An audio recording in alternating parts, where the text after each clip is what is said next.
Okay, you guys, I'm already getting chills. It's amazing. I love it. Um, I have the wonderful honor and pleasure to talk with a gentleman who has built a health and wellness platform that I use as a teacher, and I use it as a practitioner, a meditator. So I want to welcome Chrisopher Plowman, the CEO of Insight Timer. Chrisopher, thanks for joining me. It's my pleasure, Susan. Thank you for having me. Yeah. For those of you that don't know about Insight Timer, and how could you not know about Insight Timer now after all these years? And I talk about it a lot. It is a platform that has over 20,000 teachers like myself, but also they have reached international proportions with about 32 million people registered as using the app for meditation purposes. So there is about 1.3 million people that meditate using Insight Timer daily. Christopher, those are really wonderful numbers in many ways. Yeah, they're when you say it that way, they do sound astronomically large, I guess, given where we started. Right. Um, so I'll correct you slightly. It's 1.3 million meditation sessions per day.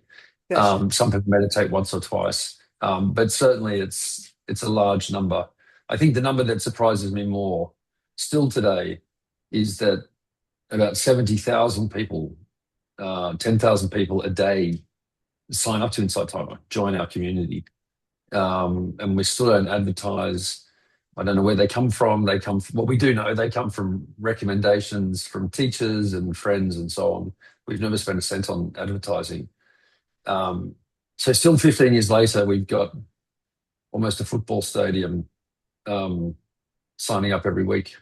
And that's the thing that impresses me, Christopher, is that this is, you guys founded this company or started this platform from a place of, I want to say generosity, but not in a, uh, yeah, generosity and integrity. Well, actually, the app itself was started by a chap called Brad Fulmer uh, from in California, and we reached out to him in 2012, I think it was, and said that we wanted to buy his app. It was a meditation timer at the time. That's all it Right. was. It didn't have teachers. It didn't have. I think it had maybe 10 guided meditations. And my brother and I wanted to build a platform that would make it easier for meditation teachers to do this full time, to make an income, to earn an income. Most of them, as you know, or lots of them, have day jobs. You know, they're nurses and teachers and educators and researchers and what have you. And they do this part time. And we think that they shouldn't be doing it part time. We think that they should be doing it full time. One of the challenges when you teach conscious pursuits, I guess, practices, is that the money bit sometimes gets in the way. It's not like you're selling a fridge Right. or a car and it has a specific price. Um, it's harder to monetize when you're selling compassion and acceptance and these kinds of things. Well, how come you're Yeah. charging for that? Well, we know why you're charging because teachers need to get We need to paid pay our and bills and put right food on the and table. totally and give your kids dental and buy them Christmas presents and all those sorts of things. So we thought that a platform that connected teachers with meditators would be the way to do that.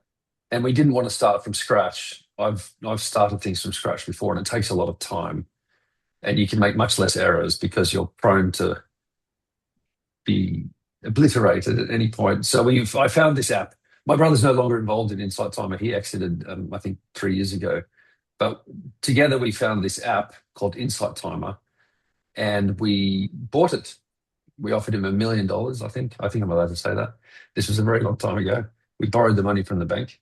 Um, and we turned it into what it is today, which is now obviously not just a meditation timer. In fact, meditation is now just one part of Insight Timer. Yeah. The generosity thing, I think we, I think we knew. I'm just trying to. I like to be very, very honest with my answers. Did we know? I'm not sure, but at the time, I recall thinking if we hand out as much of the content as possible, because it should be accessible to everyone, that if we do that and we charge for a small part of our platform, hopefully the people that buy the small part will be enough to pay for the big part. I'm simplifying, of course. And it turned out that was the case. It took us 10 years to get profitable. We had to make some changes along the way to the business model because we weren't optimized. We weren't going to get there. About 2 years ago, I had a moment. I was living in Paris at the time, and I thought, oh gosh, we're not going to be here next year. So I had to make some changes to the business model, and we did that. And now we are profitable. So I think definitely Insight Timer's core, the reason that we built the platform was to make this knowledge, these concepts freely available to as many people as possible. Notwithstanding, I'm a capitalist. We wanted to build a very big, successful, robust platform that would make teachers money too, because you need money, you need profit. There's nothing wrong with profit. Greed is a big problem. We'll talk about that later, maybe, but profit and income is essential for longevity and sustenance and so on. Yeah. So that was the idea. And so many people that teach spiritual concepts or consciousness raising things, there tends to be an like a inner, I don't know, denial that if I'm going to teach this stuff, I won't get paid. There is like a mindset with some of these teachers. I know it. So to be able to say, here's what I do and I do it well, I would like to share it with other people and have there be some monetizing of it is such a gift.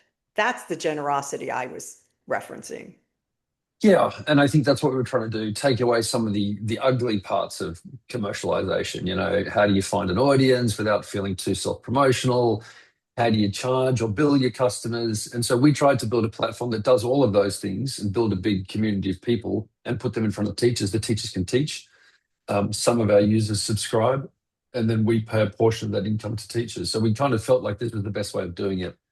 And for the most part, I think it's served us pretty well.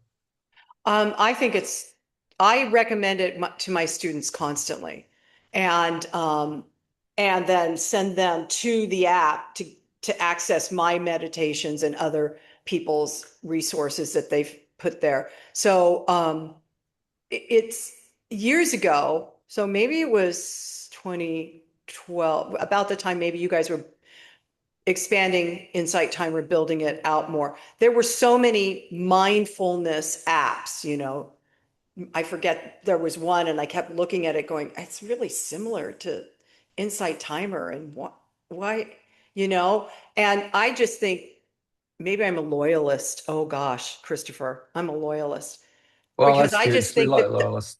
all the people that I've seen or watched that are sharing their content on Insight Timer are spectacular, grounded, heart-centered, authentic people.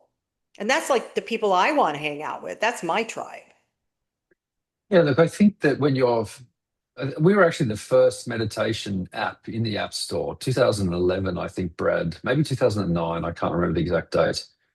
So we were the first. Not that first matters typically, but I think the benefit from that was that we attracted kind of the elders. I call them the elders of our community, the time users, the ones that were meditating well before it was trendy and sort of mainstream. And because Insight Timer is actually a community of people, when you have the right people that join early on, they typically tend to help define the values of the community. Um, Community is, by definition, a group of people who congregate around a shared set of ideals. So if you get the right people in early, that helps. And I think that's helped us enormously. Um, so that then attracted the right kind of teachers as well, I think. I'm pausing a little bit because obviously as we grow and then you start attracting lots of different types of people too. Hmm. 25,000 teachers. I think we have about 80,000 therapists on the platform now. Um, and so as we've grown, the what's the right way to say this? The variety of our teachers has grown too. Uh-huh. And that's something that we spend a lot of time thinking about. What I mean is, you get some people who come to our platform, very small group who are more commercially interested, perhaps than consciously. And so we kind of have to balance the two because it is important that the platform operates successfully from a commercial point of view. But at the Yes. same time, you don't want it overrunning the original intent, which is a quiet place of contemplation and, um, free and accessible conscious knowledge for the planet. So this actually has become this and AI are the two hardest things that I deal with on a daily basis. Sometimes my teachers tell me that I don't communicate enough. And that's probably true, actually, but it's because I spend so much of my mental energy, our cerebral time, trying to solve big problems, and it takes time. And I'm off topic, but No, yes, no, I think no. we right. That's exactly where we should go. Hmm. That it's not about you not communicating, but you said dealing with AI. Hmm. Now, how does that play into your company and the timer and the teachers, and is it playing in? Let me ask you Yeah. that, Christopher, because I do everything organically, and this AI Mm. thing where people can just plug in some words and do what I do is like annoying. Yeah, I think it sounds it's hard to talk about AI without sounding doom and gloom, um, because it is true that AI could deliver lots of amazing benefits for humanity, but it's also true that there's lots of risks. And at this stage, I think the risks or the uncertainty of the risks outweigh the upside, and the speed is the kind of the accelerant, the danger. Yes. Um, and unfortunately, the AI leadership, the people running AI, lack any kind of integrity or kind of self-awareness, in my opinion. I think that they're all um, very dangerous people. I would agree And with you because yeah, it's a I don't want to, it's a money making scheme in some ways. It's a manipulation and controlling thing for people that aren't conscious, and I agree, and that they don't have integrity, but the way they market it, going back to marketing, it is that it's the best thing since sliced bread, but to me, this is my personal feeling, everybody. You don't have to listen to me. I just, this is my feeling. I am afraid it's like Oppenheimer when they were putting together components and they realized they could create a bomb, and a lot of those scientists thought it was a good thing. It would help humanity. But now we got this uh, guillotine hanging over our head all the time because it was used not to help humanity. And there's a lot of people that would say, well, a lot of them are dead now, but they would say, it was necessary to end a war to da, da, da, da, da. But yeah. I now mean, we just live in more I, fear. the difference, of course, is that the bomb was built within a government program, right? Yeah. Elected officials, the military. I'm not saying that they're necessarily, I mean, God forbid one would say that about the current American kind of leadership. But the point Well, is that um, the bomb was built within a framework, a democratic framework that included systems and rules mm-hmm. and accountability. Mm-hmm. And I would put aside just for the moment whether or not like the ethics of the bomb itself. That's not my point really. My Right. problem is we've got 9, 10 multi-billionaires, trillionaires collectively making these decisions without any oversight, any regulation. And really what they're doing is their toys that they play with are our children's lives. Yes. And And that's the bits they're moving around the table. It's like I have 3 kids, and every day one of them comes and moves my son's life over there, and then the other one moves my daughter's life over there. And Susan, honestly, I can tell you, it makes my blood boil because it's like, look, you know, and this is what I mean by these people. It's not, yes, they're very intelligent, but the fact that they're willing to play with all of our lives Right. without asking us. And the view is, oh, well, if we don't do it, China will do it.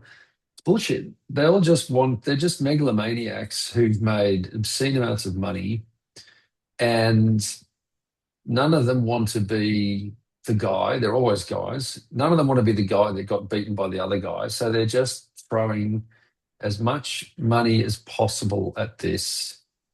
And none of them, not one of them, in my opinion, has the intelligence or the self awareness Self-awareness. to build the right systems. It's like, I don't know if you've seen the movie Contact with Jodie Foster, and they vote on who they're going to send up to see the alien Yeah. sends some instructions down to Earth. And in the end, I think it's Matthew McConaughey, he plays a priest in the movie, and he loves her. There's the side story about their relationship. And he says to her in front of the big Senate committee, he says, I can't vote for you. He says, I think you're a very good person, but he says, you don't represent the rest of humanity because you don't believe in God. And he says, you have to represent us, right? Whether or not you believe in God, whether or not you believe the bomb was a good idea or not, you have to represent us. You have to be part of this planet because we all live on this finite rock. Yes. And so you don't get the right to play around with my children's future. And of course, the problem with the tech leaders nowadays is my opinion of them is that they're all trying to create, and I say this kind of specifically, but um, maybe it's a generalized statement. The tech industry is about efficiency, it's about creating new worlds, Mm-hmm. right? That's what Meta was, right? Right. I believe that the people that want to create a new world didn't ever fully appreciate what we have already. And I think that the tech leadership were kind of awkward teenagers. And I'm not bashing awkward teenagers because there are lots of them and they end up doing amazing things. But really, what worries me is AI is a massive amplification of people who don't operate and function well in society. So they try and create a new one. Oh my God, that's the And best definition I've heard of it yet, Christopher. Thank you. well, I spent a lot of time thinking about it, and it's not, it sounds like a criticism of them. It isn't really, but it's like, look, you're not representative of us. And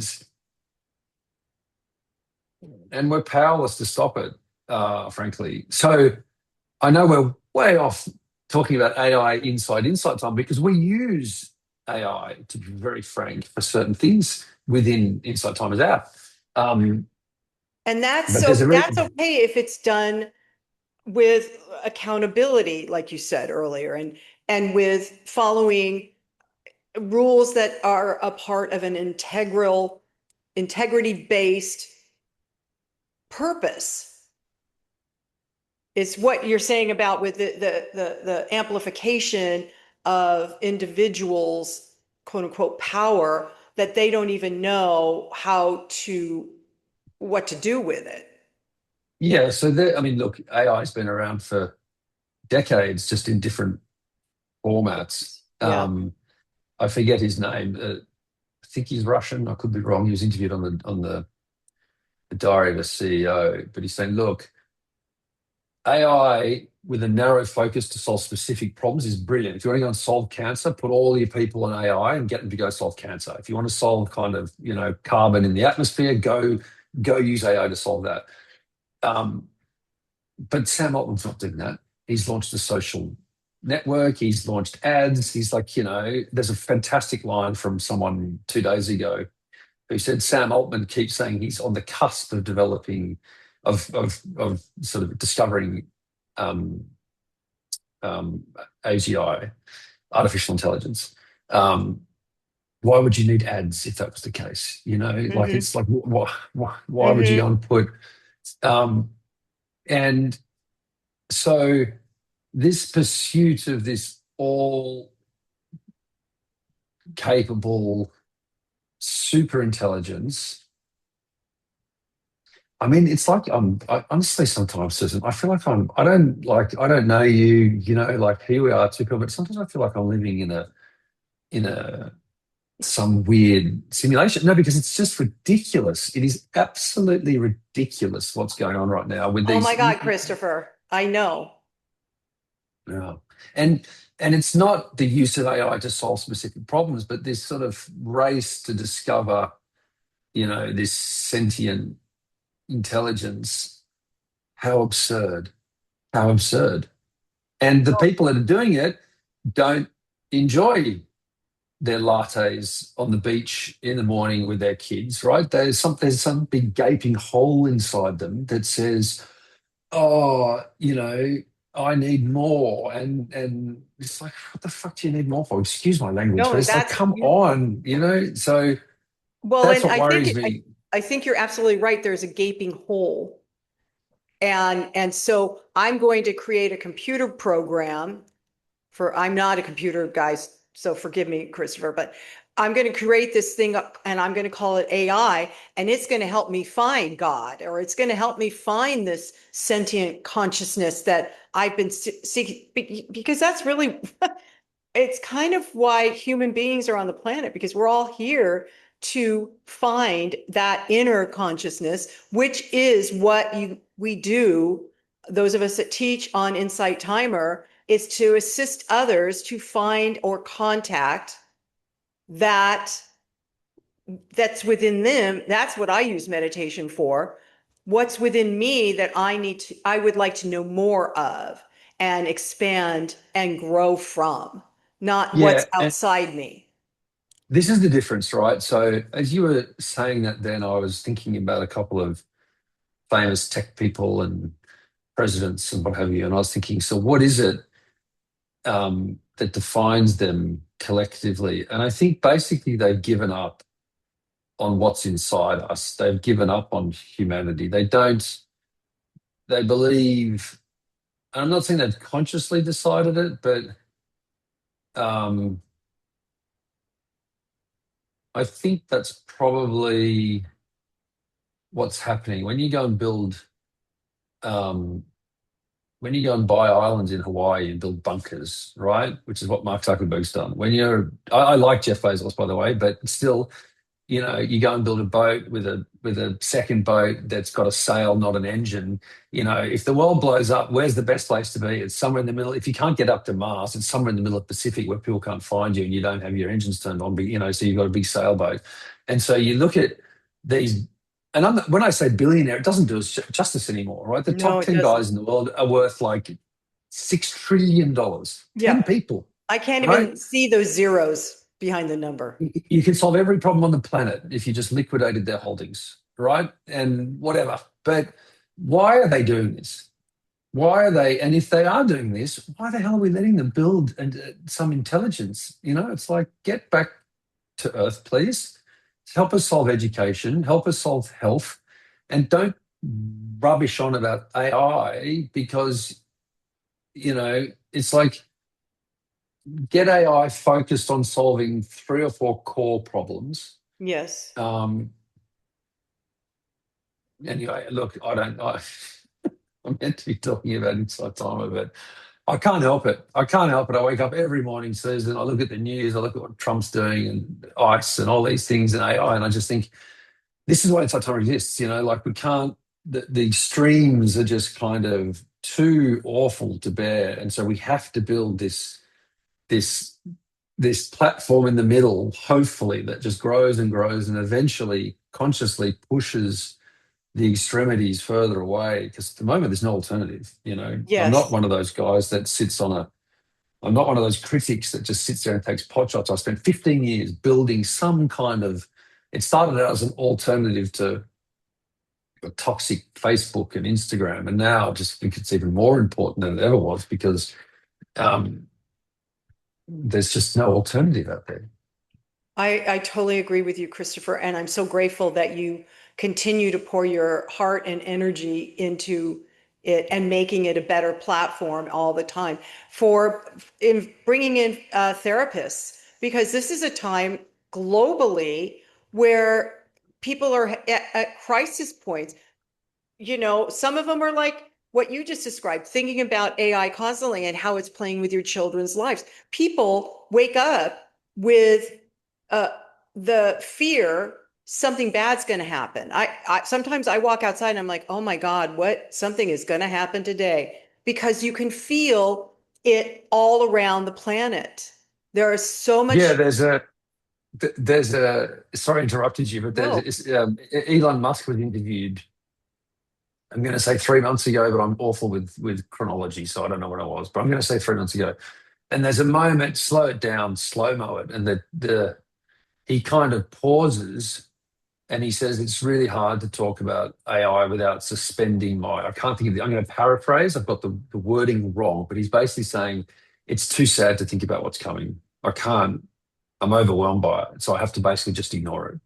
It's exactly what he says in paraphrasing, and you sit there and you think, mate, you're one of the people doing it. It's I like know. Sam Altman spends his entire time running around telling everyone that Sam Altman's the only one that can save us all from Sam Altman. And it's like, well, just shut up and stop doing what you're doing. It's like, I'm going to ride in as the white knight from the war I just started and save you all from the war I just started. It's like, well, mate, not good enough. It's counterintuitive, On isn't it? the Because that's not how you do it. Well, it's like saying you're going to invade Greenland and then creating this chaos and then not invading Greenland. It's like what just happened. The only problem is this time, frankly speaking, the AI threats are far greater than a hopefully fixed term, you know, presidency. I just want to talk about therapy for a second because my chairman said something to me interesting the other day about therapy and AI. Because I'm a huge believer that humans heal humans. I just Yes. um, and that and in fact we're working with a brand company at the moment about how we can kind of embed some of these concepts more effectively into our brand. We've never done any work ever in 15 years on our brand, and so I'm kind of having very interesting conversations at the moment with very smart people about what are the primary pillars of our brand. And the primary one for me is that humans heal humans. And what I mean by that is, people who grow up in villages, people that have great, strong social relationships and connections are happier, less anxious, live longer, et cetera, et cetera. And so I said to my chairman about 6 months ago, I said, oh, look, therapists, you just can't have AI therapy. It has to be human.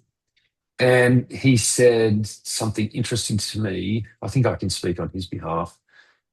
First of all, he agrees that humans still humans. Let's just be clear on that. But he also said something which I hadn't considered. And he said, if you're um, living in a third world country where there's zero access to any kind of therapy and will never be for the next 30 years, and you have the ability to interact with something about how you're feeling and it can guide you and suggest different modalities and something things like that. He says that's way better than nothing at all. Right.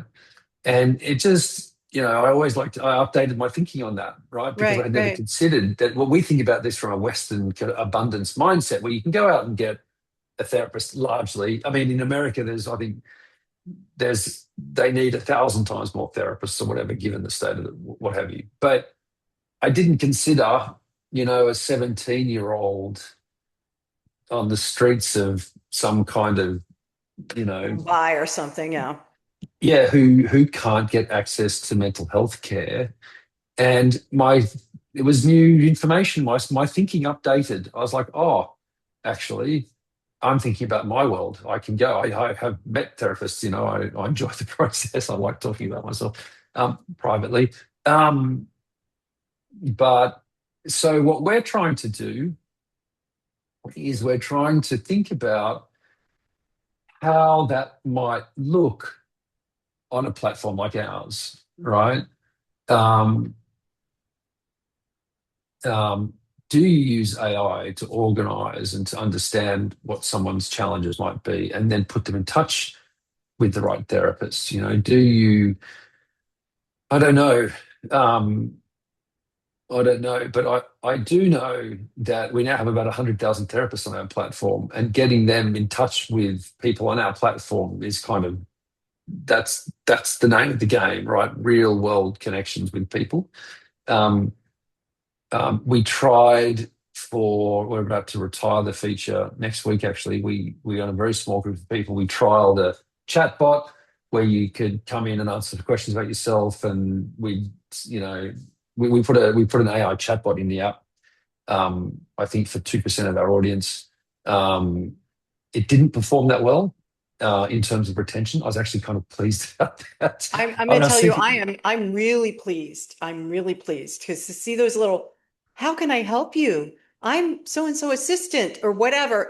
Whenever I go anywhere online, is mm, it's invasive. look, it depends if it's done tastefully. My partner, she left her handbag at a restaurant last week, and she rang the restaurant, and someone picked up the phone and said, "Hi, I'm an AI, but how can I help?" And Bailey said, "Oh, I've lost my handbag." I says, "Okay, can you describe the handbag for me?" She described it. She says, "Whereabouts did you think you left it?" Here, here. Um, 5 or 6 questions. Can I have your email address? Yep. Um, blah blah blah.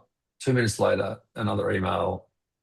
We found your handbag. All AI, right? Now, the voice, if it hadn't have said that it was AI at the start, Straight it up. was on loudspeaker in the car, I would not have known. Right. 100%. It was Right. literally like talking to another human being.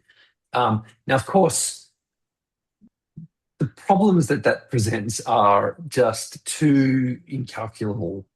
At the Yes. same time, very impressive, Right. and I don't, I, I use that example to kind of infer what might happen in a field such as therapy, right? Not because we're doing everything we can to preserve the relationship between real world therapists and their patients, and we think that there's a huge that will never end. But we don't know if we're right about that.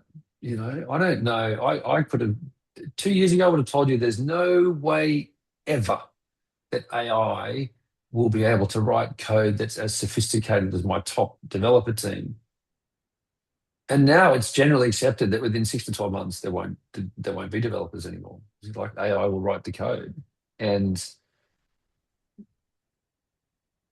So what does let's talk about this because this is because I feel that the Insight Timer app for me, I utilize it and I ask my students to utilize it in order to grow their conscious awareness of yeah, themselves and for lack of a better word, the universe. If if yeah, if people that are highly creative, like developers, tech developers, let's say, or hmm authors, if we replace that highly creative human inspiration with a computer, basically, with hmm hmm AI, then what Mhm. happens to the human's creative ability? Does it get chance where it needs a place to go, right? And Yeah. so So where does it go? yeah, there was someone the other day who said the big problem with the legal profession now is that there are no paralegals anymore. There's no one moving up the ranks because if you're a senior partner in a legal firm, you don't need a paralegal or some junior to do the work because ChatGPT does it. Um, and so we're losing a whole lot of knowledge. But I will shift a little bit. For me, the the creativity of the individual, I can't speak to that because my gut feel is, Susan, that eventually AI is going to be more creative than humans. And I don't like the fact that I say that, but I promised you at the start I'd tell you what I think. However, I don't think that creativity, just want to make sure I get this right because I haven't ever articulated this before. Um, I think people come to Insight Timer for something else. I think they come to be seen. They don't come to necessarily interact. There's a big difference between social and connection. And Connection. humans healing humans is something that very few platforms offer. And so I think that we may live in a world. Again, I don't know if this is true or not, Susan. So I don't want all your listeners and all my teachers coming bashing me up about AI, but it's possible that creativity or intelligence surpasses that of the human brain. And it doesn't matter because that relationship that you have with teachers is still the fundamental reason why you come to Insight Timer, right? That Yes. you want to sit. All my most profound moments in life always happens, never happened on an app. Insight Timer can't solve your primary problems. I'm just going to close my door because there are people that's come in. Um, all my most transformative moments in life were sitting at a retreat on a beach or around, it sounds cheesy, around a campfire with a teacher, talking about my problems with people who had similar problems, Yes. right? Now, when someone at 8 o'clock at night, after you've done 7 hours of rounding for the day, bursts into tears about some issue they've got or some relationship, and everyone else there says, I've got that problem too. And this Mhm. is how I solved it. You don't need creativity. You need intelligence, of course. You need, but it's that acceptance and that kind of feeling loved and heard and recognized that heals you. Yes. It's a heart connection. Yeah. It's a heart And to so there ain't no AI that's going to create a heart connection. Oh no, and even, that's what I believe. I believe that groups of individuals, relationships with teachers, lineage, knowledge passed down, no matter how intelligent, how creative some kind of technology gets, it's just two different paradigms, two different worlds. And so that can yes. get super, super, super, super, super, super, super smart, way smarter than anything we can even conceive today. But I still need insight time. I still need my teachers. I still need my peeps, my posse, my crew, my Yeah. family, my village. Because if I don't have that, I can't heal myself. And so we are trying to sort of rebirth Insight Timer with this philosophy in place because we can't deny that this is coming, that it's arrived. But what we have to do is we have to make sure that we remain this platform that provides all these things despite this. And if we can use parts of this to do this better, we will. And that is an intelligent choice. It's not and I'm going to do it because then I can make a bazillion gazillion monies or, control the world or it's how you, the way you just said it, Christopher, it's how can it best serve the people I'm serving? That's exactly right. And I just can't see a world where looking at another individual and feeling a connection with them is replaced. I'm looking for the right language. I'm sure there's some kind of, it's like the exponential curve that never quite Mhm. gets there. Yeah, I just right. can't see it happening. it doesn't mean that AI is going to introduce us to weird and wacky and wonderful, crazy things that we hadn't, if it doesn't kill us first, frankly. Um, but I just don't, I see it over here. It could kill Insight Timer's tech, by the way, right? Like you've got Sam Altman and Joni Ives, the guy responsible for the iPhone. I think these two people have a lot to answer for, but they're trying to now sort of get rid of screens and undo all the damage that they've done by creating sort of audio pins and this sort of thing. Um, it's possible that AI kills millions of companies because we're flat-footed and some new technology or design paradigm or something just sails past us, and we're just like, "What the hell was that?" We Mhm, didn't even mhm. see it coming. And I can't prevent that from happening, right? Because I don't know what that is. And I can't Right, skate towards a puck that's going to be somewhere if I don't even know what the puck looks like and I don't even know where it's going, what have you. right. Um, what I can do is spend all my time trying to preserve the thing that I think makes Insight Timer successful and valuable and meaningful, which is that kind of group of individuals. We come back to the original point I made at the start of this conversation, you know, a quiet place of contemplation, people congregating around a set of ideals, which is that humans heal humans, people matter. Christopher, Christopher Plowman, Yeah. thank you so much. I, You're that that's welcome. that's exactly. I want that to sit. I want that to sit in people's awareness so they can really feel it, and hopefully find that they agree with you and agree with me. People heal people, and it's important. It's important. Thank you so much for your time today. And thank you for going for that little jagged ride over into a different area. But it all is, everything is affecting everything, right? So thank you so much. You're welcome, Susan. I found this very interesting. We ended up talking about stuff I didn't think we were going to talk about, but I feel like I've had a cathartic kind of, I've expelled what I needed to say, and then that'll get me through the next 3 days. I've said my piece, and then I'll say it to someone else. Yeah, you've emptied it out now. So yeah, you can fill it up with Oh, hopefully good stuff. But again, I oh. just want to say thank you so much for who you are and what you're doing and the platform you continue to invest in wholeheartedly, I think it feels like. So I really appreciate all the work that you do. And it really is for the highest good. So thank you. You're welcome, Susan. Thank you for having me. You're welcome. And I'm just going to end with, and so it is. Namaste.